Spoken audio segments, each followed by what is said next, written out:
আরে আরে দাঁড়ান দাঁড়ান, ডায়েটে আছেন বলে এসব দেখে আবার যেন মন খারাপ করবেন না। কারণ ডায়েটে থাকা সত্ত্বেও এই রেসিপিটা যেমন ঝটফট বানিয়ে নিতে পারবেন বাড়িতেই, তেমনই এটা একটা হেলদি আর ডায়েট ফ্রেন্ডলি রেসিপি।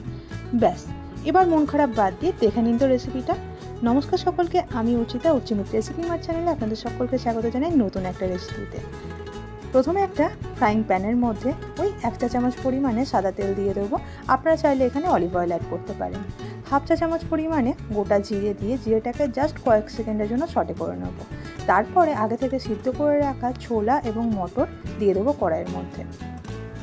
এবারে 1 থেকে 1.5 মিনিটের জন্য গ্যাসের ফ্লেমটাকে কমিয়ে রেখে প্রথমে খুব ভালোভাবে সটে করে নেওয়ার পরে তারপর এখানে দিয়ে দেবো 1/2 চা চামচ পরিমাণে গোলমরিচ গুঁড়ো, স্বাদ অনুসারে নুন, আমি এখানে 1/2 চা চামচ পরিমাণে দিয়েছি।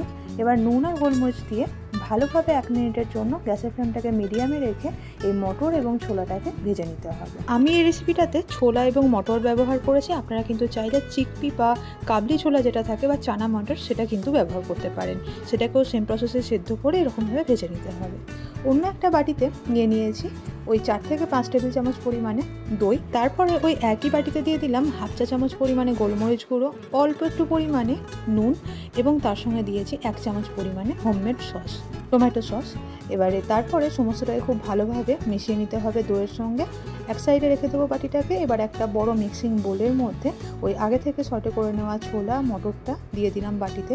আর তারপরে দিয়ে দেবো ছোটো ছোটো করে কুচি করে নেওয়া শসা, ক্যাপসিকাম, টমেটো, পেঁয়াজ এবং পুদিনা পাতা, সাথে আপনারা ধনেপাতাও অ্যাড করতে পারেন।